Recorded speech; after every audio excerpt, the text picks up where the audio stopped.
दोस्तों, ये कहानी एक बहुत ही बड़े घने से जंगल की है। जिस जंगल में अनेक प्रकार के पक्षी रहते थे। वे सब पक्षी बहुत ही अच्छे थे। वे ज्यादातर एक साथ ही रहते थे। जंगल में रहने वाला मिट्ठू तोता अपनी पत्नी सोनी तोती के साथ रहता था। मगर मिट्ठू तोता के जीवन में बहुत ही ज्यादा परेशानियां चल रही थी, क्योंकि वो जब भी अपने दोस्तों में जाकर बाहर बैठता था, उसके दोस्त उसको यही कहते थे, अरे भाई मिट्ठू तोते, तुम अपने घर में कैसे रहते हो? तुम्हें क्या बिल्कुल भी डर नहीं लगता है?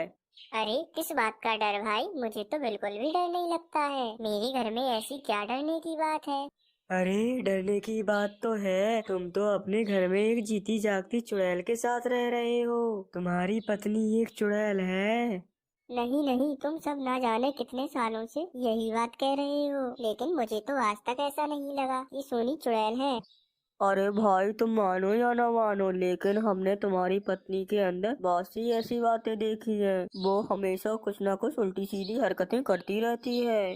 अरे उल्टी सीधी हरकतें करती है, इसका मतलब वो चुड़ैल थोड़ी ही हो गई है। वो हरगिज चुड़ैल नहीं है। मैं आखिर उसके साथ रहता हूँ, मैं उसको ज्यादा जानता हूँ। अच्छा भाई, तुम उसको ज्यादा जानते होगे, लेकिन हमारी तो सलाह थी कि तुम उसे छोड़ दो। लेकिन अब तुम्हारी मर्जी, तुम्हें जो करना है वो करो।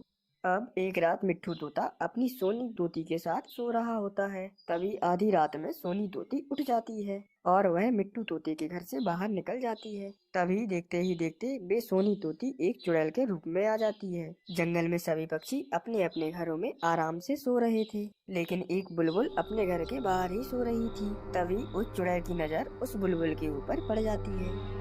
अरे वाह, ये बुलबुल, चलो मैं इसकी जान ले लेती हूँ, मुझे बहुत मजा आएगा। उस चुड़ैल को देखकर वो बुलबुल उठ जाती है और वो बुलबुल बहुत ज्यादा डर जाती है।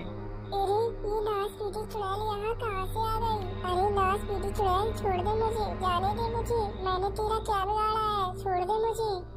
अरे मैं तुझे नहीं छोड़ूंगी, तुझे मार कर ही तो मेरा मकसद पूरा होगा।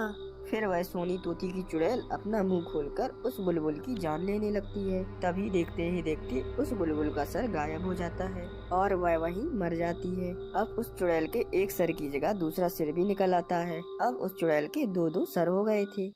चलो, कहीं वो मिट्ठू तोता उठ ना जाए। अगर वो उठ गया तो उसे सारी सच्चाई पता चल जाएगी। अब मेरा मकसद पूरा होने लगा है। चलो मैं अपने घर जाकर अब सो जाती हूँ।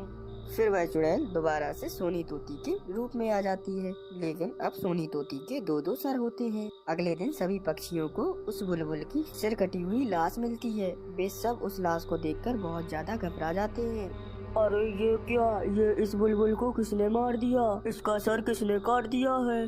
अरे हाँ, ये कैसे हो गया? इस बुलबुल की तो किसी से भी लड़ाई नहीं थी, फिर इसे किसने मार दिया और इसका सर पता नहीं कहाँ चला गया। अरे हाँ, लेकिन अब क्या कर सकते हैं? इस बुलबुल को तो कोई मार के चला गया। अब हम इसका कुछ भी नहीं कर सकते हैं। चलो हम वापस अपने अपने घरों में चले जाते हैं। फिर वो मिट्ठू तोता उस सोनी तोती को उस सर कटे बुलबुल की बारे में बताने आता है। सोनी तोती ने अपने दो सर छिपाने के लिए अपने सर पर एक कपड़ा बांध रखा था। अरे सोनी, तुमने अपने मुंह पे कपड़ा क्यों बांध रखा है? अरे क्या हो गया है तुम्हें? तुम्हारी तबीयत तो ठीक है ना? पता नहीं मुझे तुम्हारा सर इतना बड़ा बड़ा सा क्यों लग रहा है। अरे अरे कुछ नहीं, बस वो मेरे सर में थोड़ा सा दर्द हो रहा था, इसीलिए सर में सूजन आई हुई है, इसीलिए वे सर तुम्हें बहुत ही बड़ा लग रहा है। दर्द की वजह से ही मैंने इस पर कपड़ा बांध रखा है। तुम बताओ, तुम यहाँ पर क्या बताने आए थे मुझे? अरे हाँ हाँ सोनी, मैं तुम्हें ये बताने आया था कि जंगल में किसी ने बुलबुल का सर काटकर उसे मार दिया है। अच्छा, ना जाने किस नाच पीटे ने ऐसा किया है। अच्छा चलो छोड़ो, अब हम उसका क्या कर सकते हैं।